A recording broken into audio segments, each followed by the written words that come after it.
Muy buenas noches y bienvenidos a un nuevo programa de Blanco y Negro. Ecuador cierra el 2018 con la renuncia de la vicepresidenta de la República, que duró un año en funciones y que será reemplazada por uno de los miembros de la terna enviada por el Ejecutivo a la Asamblea. Además, el presidente Moreno y una delegación de ministros viajan a China y a Qatar a la espera de acuerdos comerciales que le permitan al país mejorar su economía. Con estos antecedentes, ¿cómo se perfila el 2019 para el Ecuador? ¿Será que el país está en el rumbo correcto? Ese es justamente el tema que abordaremos en este programa. Aquí iniciamos.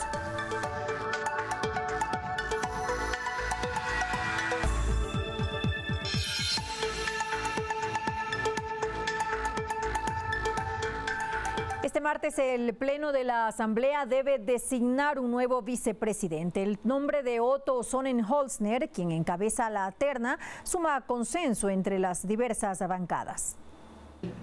En el movimiento Suma, que lo lidera el alcalde de Quito, existe ya una postura definida. Efectivamente, hemos hablado al interior del movimiento y hemos decidido apoyar al primero de la terna el día de mañana para la votación del vicepresidente de la República. Ven en Sonnenholzner un joven empresario y profesional como el acompañante ideal del presidente Moreno. Cumple mucho los postulados de nuestro movimiento de Suma. Es una persona joven, profesional. Yo creo que es una de las mejores opciones para que le acompañe el presidente Moreno hasta que se termine su periodo. Mientras que bancadas como la de Integración Nacional se reunirán la tarde de este lunes para definir posiciones. La resolvemos hoy en la tarde, luego de una sesión de bancada, pero mayoritariamente diría yo de que, cumpliendo con la expectativa del presidente, debería ser el primero de la terna. Quienes hoy se ubican en la oposición al gobierno tampoco parecen tener una decisión orgánica, pese a que hasta la semana pasada aseguraron que se abstendrían a la hora de votar. Yo creo que lo primero que exigiremos es precisamente el debate de si cumplen o no con los requisitos constitucionales y legales para estar en la terna. Durante la jornada de este lunes, personal de protocolo, comunicación y seguridad de la Vicepresidencia de la República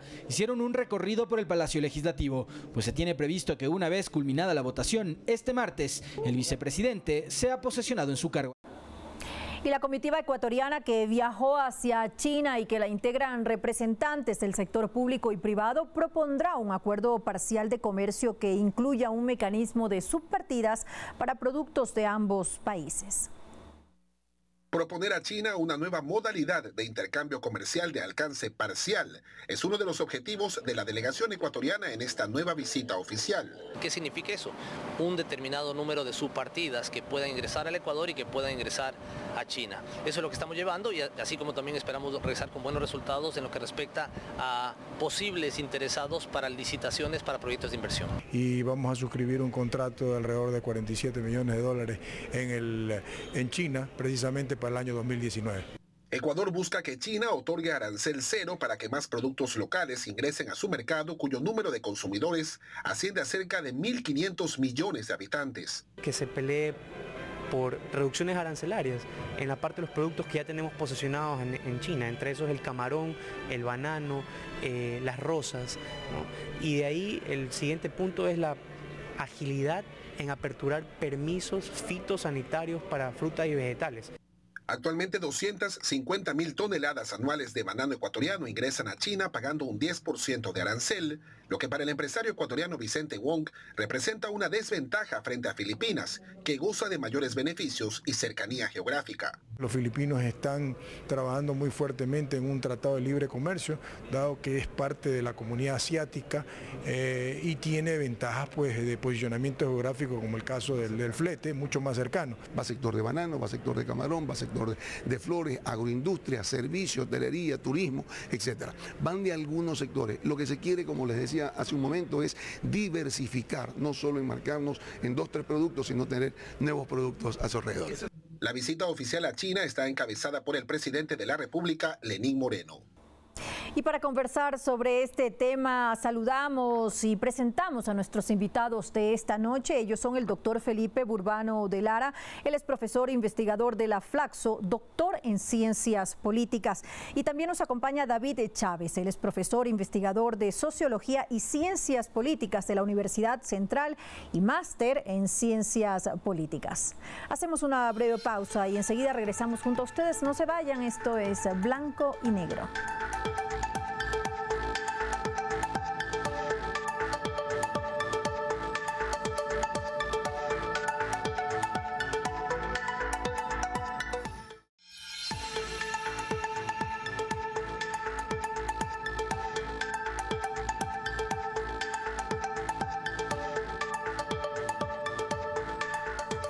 gracias por acompañarnos. Esto es Blanco y Negro. ¿Qué opinan ustedes de la terna enviada por el Ejecutivo a la Asamblea Nacional? ¿Creen ustedes que la terna enviada por el presidente de la República cumple con las expectativas? Iniciamos con usted, doctor Burbano de Lara. Gracias por la invitación. Un gusto compartir esta mesa con David. A mí me pareció que en la terna no, esa fue mi impresión, no había personajes candidatos a la vicepresidencia con una mayor trayectoria pública que podrían haberle aportado, digamos, al gobierno con otros beneficios, ¿no? Una experiencia mayor en la gestión pública, un cierto prestigio y una honorabilidad que se reconozca en amplios sectores, con una experiencia también en las políticas públicas, de tal manera que ayude a la gestión gubernamental desde ese puesto tan importante que es la vicepresidencia de la República, ¿no? Me parece que el gobierno optó por una vía distinta. La primera, alguien que no esté comprometido a la política, que viene desde fuera de la política. Todos vienen desde fuera de la política, como si ese fuera un valor positivo, el hecho de no tener ninguna trayectoria política, ¿no? Que vienen de un sector externo y que agregan algo a la política. Pero y justamente esta característica no se alinea con el momento actual que vive el gobierno. El gobierno ha hecho un giro progresivo, digamos, hacia el centro y hacia la derecha. Y me parece que la terna, los tres integrantes de la terna, confirman y ratifican ese giro. Tanto es así que los respaldos políticos que ha recibido, sobre todo el nombre de quien encabeza la terna, vienen de partidos políticos alineados del centro a la derecha, ¿no? Creo, el Partido Social Cristiano y Suma, estas tres organizaciones han respaldado el primer nombre de la terna. Entonces me parece que completa este giro político del gobierno hacia el centro y hacia la derecha. Entonces me parece que son esos dos criterios los que ha utilizado para seleccionar al candidato a la vicepresidencia. David, ¿su opinión al respecto? Bien, yo coincido con lo que dice Felipe. O sea, de entrada, gracias por la invitación, antes que nada. De entrada, igual resulta sorprendente, pero yo añadiría algo, que sea una terna de no políticos, una terna de gente no conocida, sin trayectoria pública. Y añadiría algo, esto no hay que perder de vista que esto de alguna manera parece haber sido una respuesta a cierto proceso acelerado de desgaste del gobierno de Moreno de quizá este último mes, sobre todo. La presentación de la proforma presupuestaria había puesto al gobierno en una situación difícil por los reclamos frente a los recortes presupuestarios, por la afectación, por la claridad con la que esa proforma habla de un proyecto neoliberal del lado del gobierno de Moreno. Y de pronto, claro, esto en una cosa que ha sido ya muy común del gobierno de Moreno, ¿no? Esto de lanzar cajas chinas. Parece que el caos vicepresidencial de estas últimas semanas procuró desviar la atención y poner el debate político en otro escenario, ¿no? Me parece que también sirvió, de alguna manera empezaba a hacerse visible esto de que no se había podido reinstitucionalizar suficientemente el país, esto empezó a asomar en el debate y ahora otra vez estamos en el debate de la corrupción y la vicepresidencia. Pero por otro lado, yo señalaría también que me llama mucho la atención una novedad en esta, sobre todo en el primer nombre de la terna, este nombre impronunciable, por los respaldos que ha tenido precisamente, pero yo señalaría, como ya decía Felipe, pero yo señalaría algo que es novedoso en eso, es la participación de Creo en esos acuerdos. Porque de algún modo el gobierno de Moreno ha sido la restitución de ese viejo orden político de negociaciones, de reparto de prebendas, etcétera, que es como el sistema político ecuatoriano funcionó por muchísimo tiempo.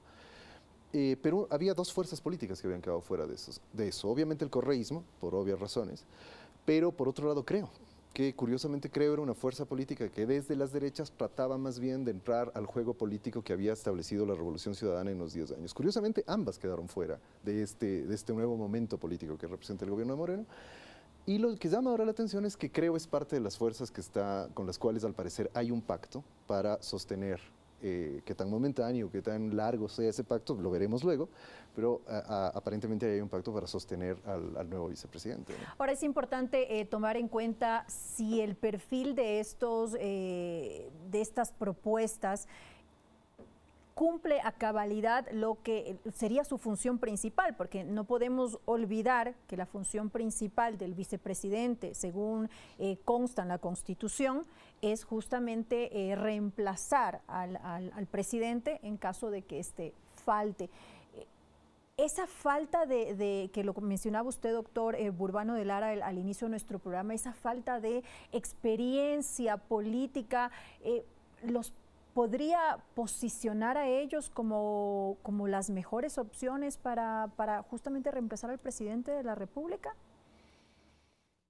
Es difícil, ¿no? Es difícil pensar que alguien que no tiene experiencia, que no tiene trayectoria política, aunque su nombramiento haya generado esta base de apoyo desde fuerzas políticas identificadas del centro a la derecha, a la que se suma ahora, como decía David, creo, que no me parece a mí que exprese un pacto. Yo creo que es un apoyo circunstancial a una figura que tiene un cierto prestigio en ciertos sectores de la ciudad guayaquileña, pero no me parece que exprese un pacto, una alianza, una coalición del gobierno digamos, hacia la derecha. Pero hay una aprobación de esta candidatura. Pero es un gobierno que va a seguir operando en medio de dificultades políticas, sin una base de apoyo consistente en el Parlamento, después de apoyar el nombramiento de este vicepresidente impronunciable, como dice. Otto Sonnenholzner. Sí. Siempre nos olvidamos, entonces mejor llámalo de esa manera.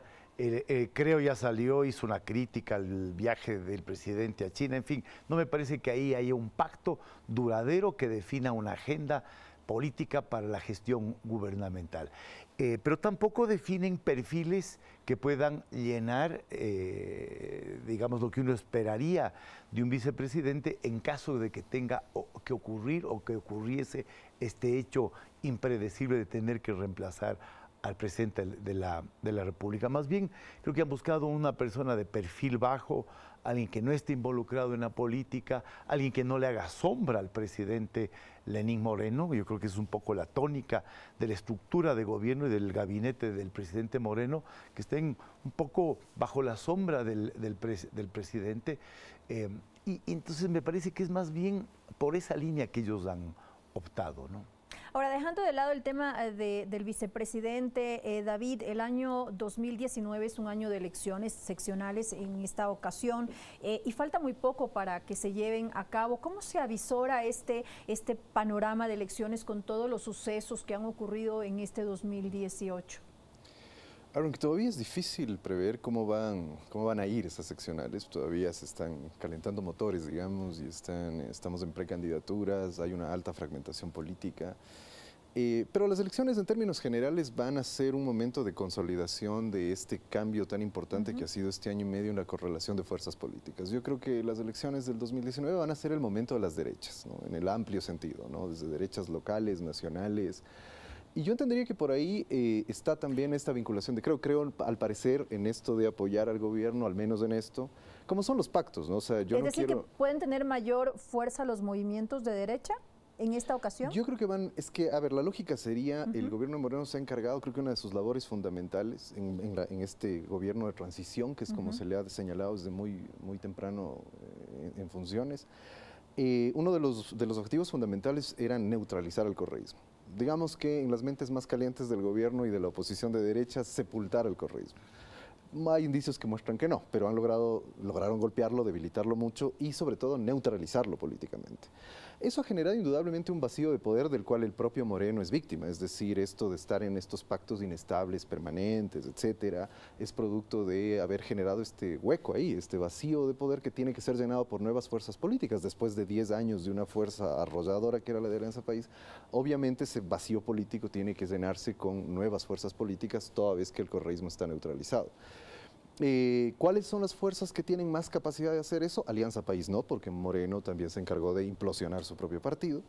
Entonces, las fuerzas de izquierda siempre han sido marginales y están en una situación de debilidad muy fuerte. Entonces, las que perfilan cada vez más como las fuerzas políticas capaces de ocupar ese espacio son las fuerzas de derecha y quizá alguna fuerza de centro menor o local que podría también tener escenario. Y creo que en el panorama general, es decir, donde veamos ya la repartición de alcaldías, prefecturas, quién gana más, quién gana menos, vamos a ver el resultado de esa consolidación, la cual me parece además que es muy importante para concluir con la transición. Hay que ver también que el cambio del vicepresidente y todo esto, la posible sucesión presidencial, tiene que ser visto por ahí. Es un gobierno que no tiene una agenda clara porque es un gobierno que está preparando una transición para consolidar este viraje político en un juego antidemocrático, porque esas fuerzas no ganaron las elecciones, pero me parece que ese es el juego, ¿no? Es decir, la elección local es fundamental, o las elecciones locales son fundamentales precisamente para ir cerrando, ir cesando este proceso de transición y encontrar vías de salida posteriores, ¿no? Ahora, doctor Burbano de Lara, ¿las alianzas políticas van a marcar la pauta en las próximas elecciones?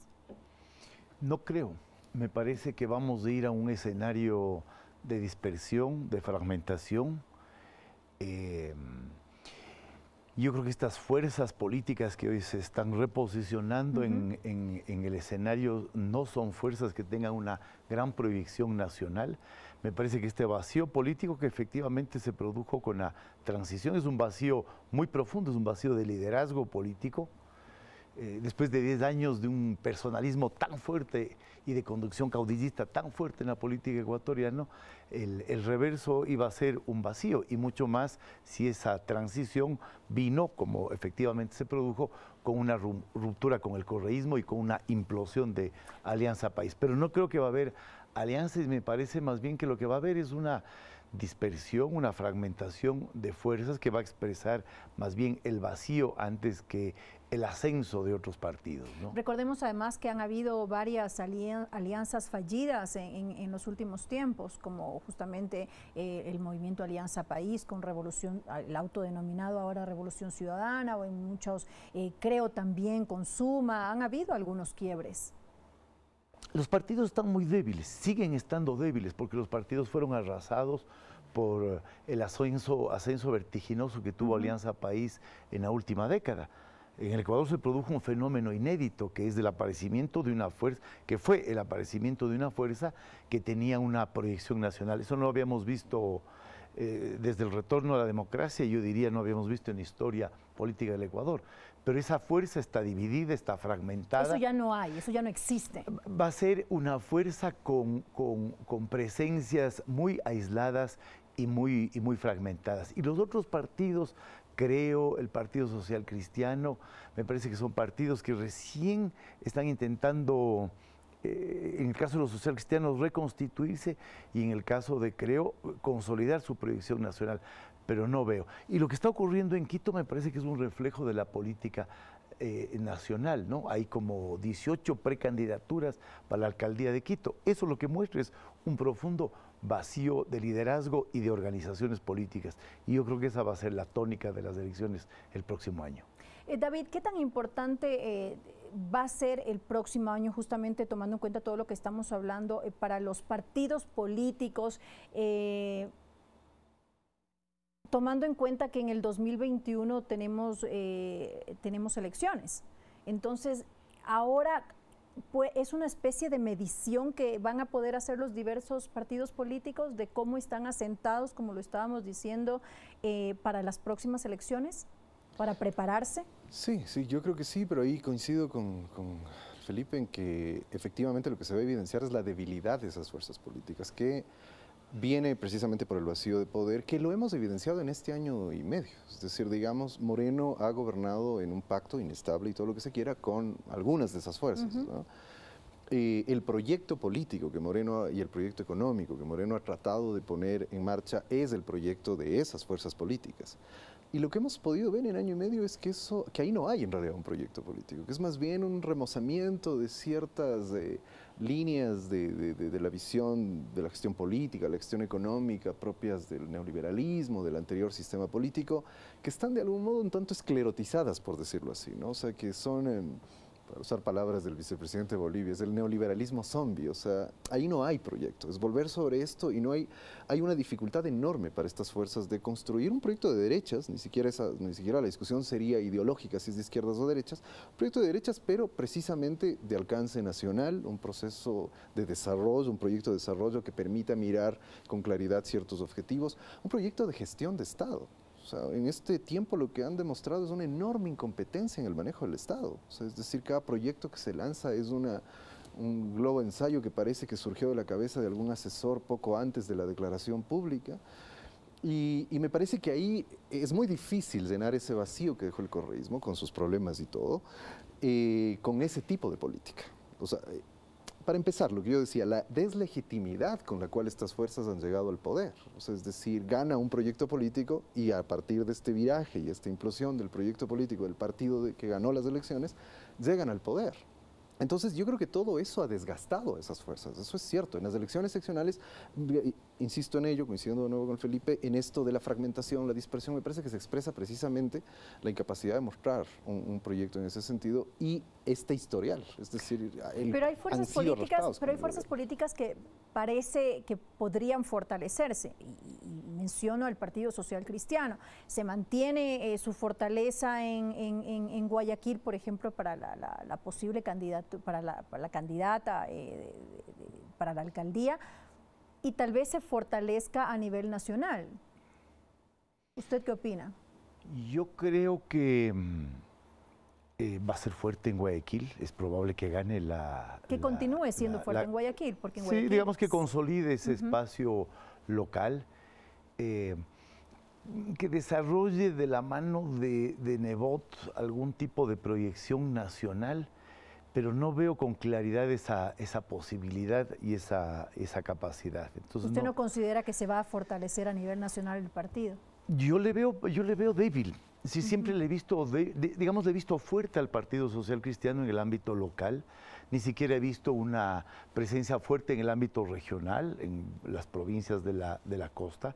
Y por lo tanto veo débil, veo la ausencia de una base regional que le pueda dar una proyección nacional. El Partido Social Cristiano es un partido que después, digamos, de este vendaval que fue el correísmo, le ha costado rearticularse, rearmarse, salir un poco de ese bastión que fue Guayaquil. Entonces no veo esa capacidad.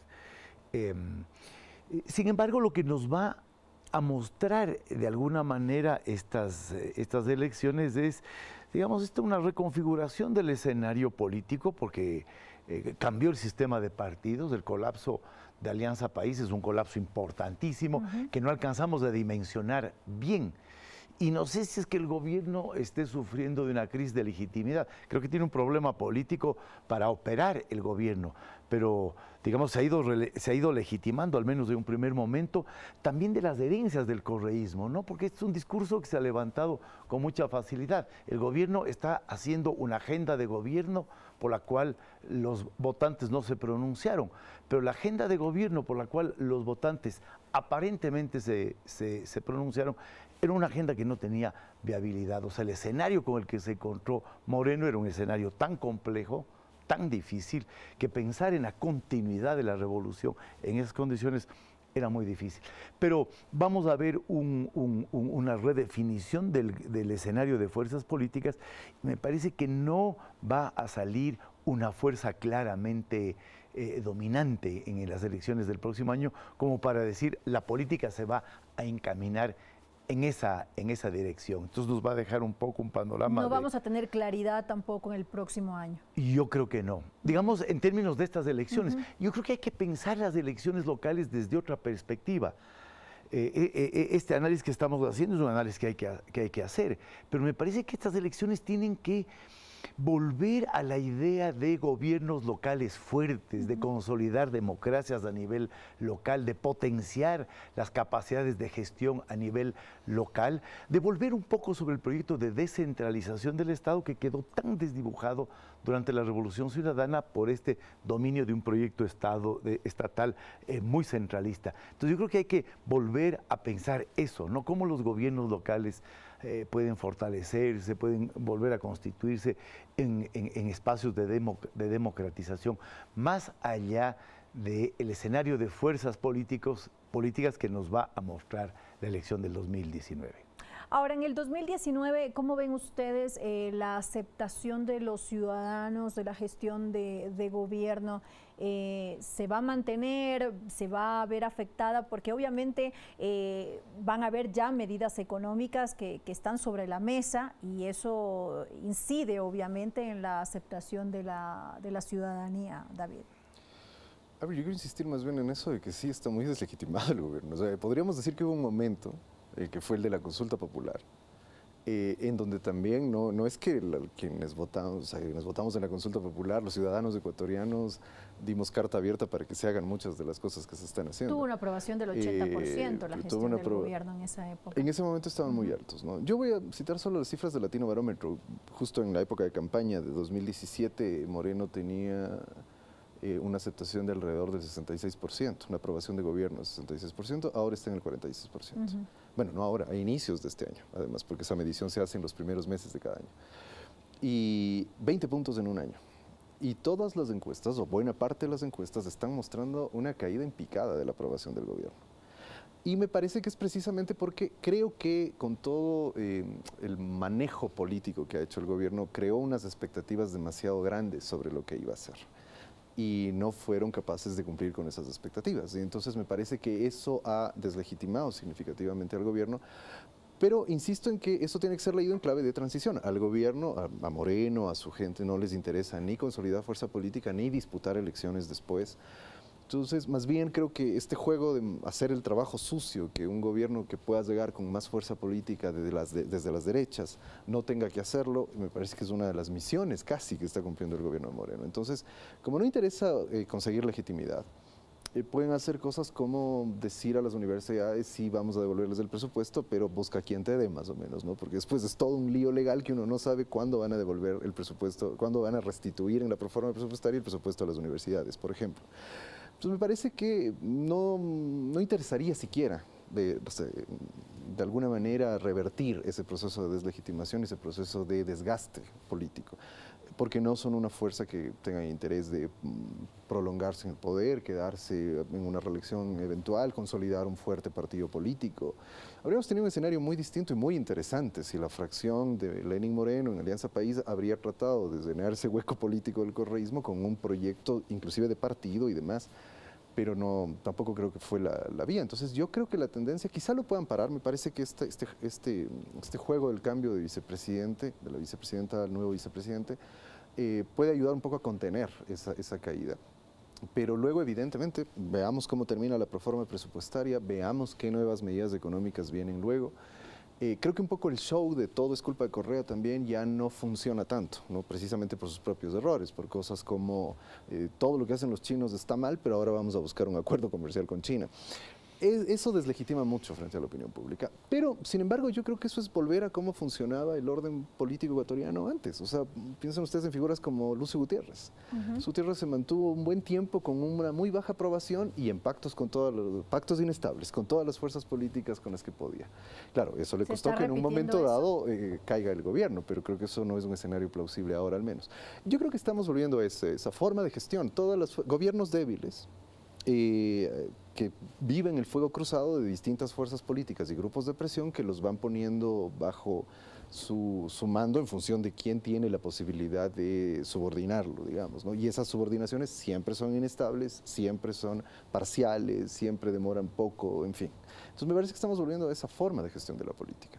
Pero creo que en el nuevo contexto, después de los 10 años de correísmo, porque además sería un tanto ingenuo pensar que se puede volver tal cual al pasado, me parece que ahí quedan cosas que están complicando ese modo de hacer política a nivel del gobierno y de los otros actores que son sus aliados, ¿no? ¿Qué puede ayudar a obtener la aprobación de la ciudadanía para el gobierno en estos momentos?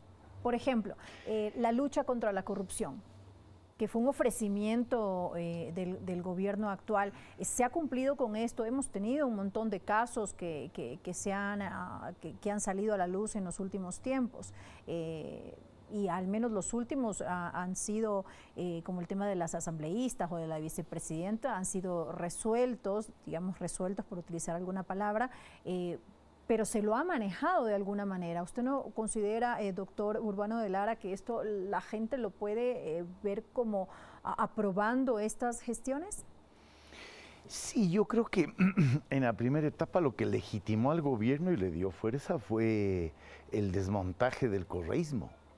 Y yo creo que el gobierno fue hábil, pero además las evidencias estaban ahí de todo lo que supuso el correísmo, ¿no? El abuso del poder, el despilfarro, la corrupción.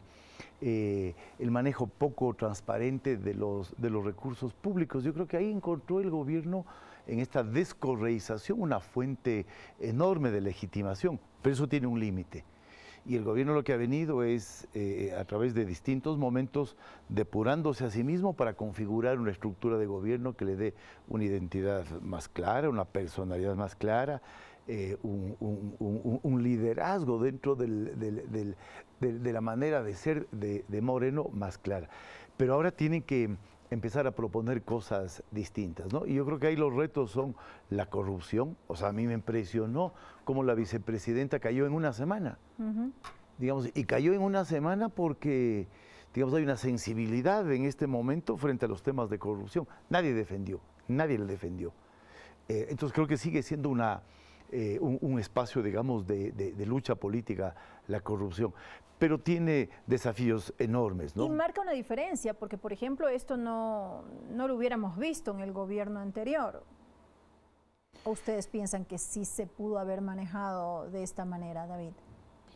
A ver, ese es el tema más cabroso porque sirve para estigmatizar a todo el mundo y ha servido para el show mediático de manera impresentable, a mi modo de ver, ¿no? ¿Por qué? Porque creo que hay que hacer varias precisiones. La primera, creo que buena parte de la gente que votó por Moreno esperaba que precisamente se limpie lo que había ocurrido durante la Revolución Ciudadana en temas de corrupción. Es decir, es que no, Felipe, estás diciendo que el 50% de la población defiende la corrupción y ese es un problema. Yo no estoy diciendo eso, diciendo eso. Puedo explicar después, pero no estoy diciendo eso. Pero digo, por tu negativa, yo lo que quiero decir es que es absurdo decir que el 50 y más por ciento de la población que votó por Moreno son unos corruptos, delincuentes o estúpidos que defienden la corrupción y defienden a corruptos. Creo que buena parte de esa gente, salvo quizá los grupúsculos que estuvieron metidos en los líos de corrupción, buena parte de esa gente quería que esto se limpie, pero a lo que voy es a combatir la corrupción no equivale a cambiar de proyecto político. Creo que lo que todo el mundo esperaba era mantener el proyecto político, hacer los ajustes necesarios y ajustar el tema de la corrupción. La primera cosa. La segunda, yo les soy honesto, yo hasta ahora sigo esperando el gran destape de la corrupción. Y además lo esperaba, en serio, cuando llegó Moreno lo esperaba. ¿A qué me refiero? Es decir, ha habido casos graves, etcétera. Dos de los más graves, Petroecuador y Odebrecht, no Odebrecht en el momento en que explotó el escándalo, pero es obvio que había investigaciones antes, me voy a quedar sobre todo con el caso de Petroecuador, venían siendo investigados ya en el gobierno anterior. Los altos jefes de Petroecuador que cayeron con ese caso de corrupción, cayeron durante el Estado correísta, encubridor de la corrupción y todo lo que se repite más desde la propaganda que desde un balance más objetivo de lo que ocurre ahí. Ha habido otros escándalos, por supuesto que sí, pero sobre todo ha habido la peor forma de combatir la corrupción, hacer de esto un show político y mediático. Utilizar a la Contraloría, a los organismos de control para hacer show, para decir un día la Coca-Cola Sinclair ya se derrumba porque los chinos construyen todo mal y porque Glass se robó toda la plata, y al otro día salir a decir los mismos funcionarios de gobierno, no, eso no es así, o sea, aquí hay garantía, etcétera. Es decir, ese juego lo que hace es lamentablemente crear, sí, un ambiente de todo es corrupción y etcétera, etcétera, pero no ayuda a un combate cierto. Además, con todo el control del sistema de justicia y todo lo que tienen, voy a ponerlo así porque ni siquiera voy a entrar a debatir mucho sobre las situaciones de corrupción, pero es como que la enfermedad es peor el remedio es peor que la enfermedad. Doctor Burbano de Lara, su aclaración sobre esto. Me parece absurdo decir que la corrupción es peor que la enfermedad. No es que aquí el 50% de los ecuatorianos son unos tontos o corruptos que querían que el gobierno limpiara o que no esperaban que se destapara. Lo que pasa es que no sabíamos hasta dónde llegaba ese fenómeno. Entonces lo que estamos es visualizando el fenómeno. Y lo que se han puesto son una serie de casos de corrupción después de 10 años que ha tomado tiempo. Porque además las instancias de control del sistema político estaban manejadas por Correa. ¿Qué es lo que se descubre apenas se produce la transición? Que el señor Carlos Polit era un contralor corrupto que había estado manejando la Contraloría durante 10 años. Entonces lo que hay que hacer, me parece a mí, es una reconstrucción de los casos de corrupción en un país tan complejo como es el Ecuador. Entonces, me parece que este es un poco el discurso, es show mediático. Y cuando dicen el show mediático es, no hay nada abajo. Y creo que las evidencias son claras, ¿no? He dicho que hay casos y graves. Pero nos quedan debiendo, es que que es lo que donde dice está. David, nos quedan debiendo. Él esperaba que se destapara la gran corrupción, pero dice que no, que ha habido casos esporádicos, sueltos, pero que no hay nada mayor como como con lo que se había ofrecido de la lucha, la cirugía mayor contra la corrupción. Bueno, hay un vicepresidente preso. Hay una vicepresidenta que renunció en una semana. Hay un conjunto de ministros que están presos. Los funcionarios de Petroecuador están presos, ¿no? Entonces a mí me parece que, digamos que hay casos evidentes en donde uno puede ver, digamos, una decisión de limpiar un poco el aparato del Estado y sancionar los casos de corrupción hasta donde han llegado las investigaciones. Yo creo que no hemos hecho lo suficiente y hay que seguir haciendo. Y ese es el reto que tiene el gobierno, o sea, mostrar que efectivamente su promesa de una cirugía mayor en contra de la corrupción se va a cumplir. Pero eso no agota la agenda política. Hay muchos otros temas que tiene encima el gobierno y a los cuales tiene que dar respuestas. ¿Y van a seguir saltando estos temas de corrupción durante el próximo año que ocupan obviamente el interés y el tiempo de los asambleístas? Yo creo que muy probablemente sí, entre los casos reales. Insisto, quiero ratificar eso porque a uno inmediatamente le dicen que uno está diciendo que no hay nada. No, ratifico que no. Yo digo, ha habido casos y graves. O sea, insisto, los dos que me parecen los más importantes, Petroecuador y Odebrecht, han sido casos muy graves de corrupción. Y obviamente eso había que combatirse, etcétera. Pero a lo que yo me refiero con el show mediático es que eso enrarece la lucha contra la corrupción. Es decir, cuando se meten presos a gente sin pruebas y los que sí tienen pruebas están fugados por ahí en Miami o lo que sea, el propio Pollitt. Es decir, al final de cuentas, Glass está ahí por la fuerza de las circunstancias, como dijo algún periodista por ahí. Pollitt, Ramiro González, por ejemplo, que tenían un caso probado, ambos casos probados de corrupción. Pollitt estaba metido en una trama Odebrecht y no se ha hecho nada por extraditarlos, por obligar a que devuelvan el dinero que se les probó que tenían en cuentas y que recibieron de Odebrecht. Y por otro lado van a seguir saltando estos pequeños casos, por decirlo así, como lo de los diezmos, etcétera. Pero es difícil si uno trata de ser objetivo, es decir, si no se apasiona demasiado con eso de todos los correístas son corruptos. Si uno trata de ser objetivo, es difícil separar qué está haciendo show mediático, o persecución política, o presión política sobre alguien y qué está haciendo realmente, o qué están siendo realmente casos de corrupción. Entonces me parece que a eso me refiero con que el gobierno no lo ha hecho bien. Pero además yo quisiera adicionar algo, me parece importante tenerlo en cuenta en el análisis. Este ha sido un gobierno que ha puesto en organismos de control, en su propio gobierno, en todas partes, a enemigos declarados del régimen de Correa. Es decir, le están esculcando todo. O sea, no es que esto de los topos correístas y la conspiración correísta ya suena medio ridículo. O sea, en los espacios donde se puede sacar, están en la CNAIN, están en Control, están en todas partes, en donde pueden sacar. Lo curioso es precisamente que, si bien se han descubierto casos y graves, esa imagen de la corrupción generalizada no se sostiene. Es decir, hay casos graves de corrupción, pero todo fue corrupción, no se dedicaron a otra cosa más que a robar.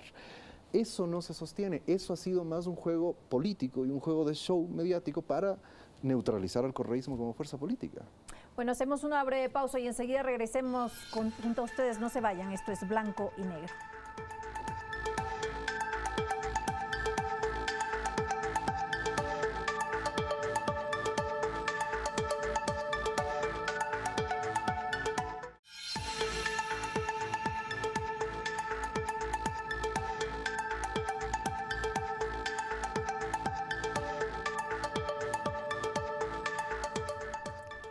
Esto es Blanco y Negro, gracias por acompañarnos y con esto, bueno, vamos a concluir. Quisiera hacer un análisis no solamente político, sino también económico de lo que nos depara el 2019. ¿Qué va a pasar con Ecuador el próximo año? Yo creo que está por definirse todavía qué le va a pasar al Ecuador en el plano económico. Y hay un tema que no está resuelto, que el gobierno no ha alcanzado a definir un programa, no ha alcanzado a definir con claridad su plan alrededor de la economía, y es el tipo de ajuste que va a hacer. Es decir, venimos con este cuento del ajuste, el déficit fiscal, presiones enormes para que se reduzca el déficit fiscal. El gobierno ha hecho una serie de previsiones para reducir gradualmente el déficit fiscal, pero yo siento que hay una presión enorme para que el gobierno dé pasos adicionales frente al tema del endeudamiento, frente al tema de la corrección del déficit fiscal. Y yo creo que el gobierno está ahí a mitad de camino, tratando de salvar los platos rotos, evitar que entremos en una línea de ajuste muy dura y muy costosa, pero al mismo tiempo muy presionado para que profundice lo que ha venido haciendo hasta ahora. ¿Debería tomar medidas más drásticas en el área económica? Nunca sabemos lo que es más drástico, ¿no es cierto? Porque uno tiene la visión de la economía desde los sectores que presionan por un mayor ajuste, que a pesar de todo lo que ha hecho el gobierno, que el gobierno ha hecho un montón de cosas, digamos, en esa línea, siempre aparecen como insuficientes. Entonces ahora a mí me parece que hay como un caballo de batalla en el escenario, que es ahora hay que ir al Fondo Monetario Internacional para terminar de corregir los desequilibrios económicos. Y me parece que hay una presión de esos sectores que ven eso como la salida, y veo, digamos, la dificultad del gobierno por ofrecer un camino que evite tener que acudir al Fondo Monetario Internacional. David, con respecto a esto justamente que dijo el doctor Burbano de Lara, de acudir al Fondo Monetario Internacional, hay analistas económicos que consideran que eso es lo más viable y que es lo que se debe hacer. Pero hay otros, como Pablo Dávila, que dijo que esto sería una sentencia de muerte. Una sentencia de muerte para el gobierno, porque no tiene la fuerza y la capacidad política para llegar y mantener un acuerdo con el Fondo Monetario Internacional. ¿Es Pablo Dávila o Pablo Dávalos? Pablo Dávalos. Supongo que fue Pablo Dávalos, no Dávila. Dávila debe estar feliz. Bueno, sí, es que el problema es la debilidad política del gobierno. Es decir, hay una divisa fundamental cuando se hace gestión desde el Estado, y es que hay que mantener bajo control a los empresarios. Y el único modo de lograr eso es ser un gobierno fuerte. Es decir, si no hay un gobierno fuerte, el entrar a ceder y negociar permanentemente con los empresarios hace que la debilidad vaya incrementándose cada vez más en esas negociaciones. En estos días, creo que el día de hoy, salió unas declaraciones del ministro Richard Martínez diciendo que no se puede contentar a todo el mundo, y alguien le respondía en redes sociales, claro, solo a los empresarios, es decir, no, al resto sí le recortan, pero a los empresarios sí se les puede contentar. Como ha dicho Moreno, es el gobierno de los empresarios, y el proyecto y el programa económico va a seguir yendo por esa línea. O sea, ¿pero es esto negativo? ¿Qué tan negativo puede ser mantener a los empresarios en buenas condiciones? Porque obviamente si los empresarios están bien, generan plazas de trabajo, se dinamiza el sector empresarial, el sector económico. No, es que el problema es que los empresarios quieren estar bien solo ellos, digamos, y ese es el problema. Es decir, los empresarios ecuatorianos tienden a funcionar de esa manera. Lo han demostrado, es decir, lo demostraron en los 90. Lo demostraron en su oposición al correísmo, es decir, lo han dicho distintos analistas de distintas tendencias. Durante los años del correísmo, los sectores empresariales ganaron significativamente. Y sin embargo estaban opuestos al gobierno, porque no querían pagar impuestos, porque cualquier impuesto que aparecía les parecía cuestionable, les parecía que era el advenimiento del comunismo o alguna cosa parecida. Ahora que están en el gobierno, lo único que se les ocurre es perdonarse impuestos, es debilitar la economía y afectar a los sectores más vulnerables. Pero eso también le da liquidez a las arcas del gobierno. No, todo lo contrario. Es decir, si eliminas impuestos, si eliminas impuestos y renegocias contratos petroleros. Pero por ejemplo. O reduces más bien, que es lo que han hecho. Pero eso dinamiza, es todo lo contrario, pero eso dinamiza el sector de la economía. Es que en economías como las nuestras, digo, sería muy largo entrar en esa discusión, pero en economías como las nuestras, eso es una de las falacias que esa secta religiosa que es el neoliberalismo suele sostener. Porque además han tenido miles de oportunidades históricas de demostrar que eso es así. Sin embargo, nunca lo han demostrado. Es decir, las únicas versiones en América Latina en general de crecimiento económico con cierta estabilidad, con redistribución, ha sido cuando se ha puesto controles sobre el sector empresarial y sobre el funcionamiento del mercado, en los famosos populismos más de izquierda, digamos.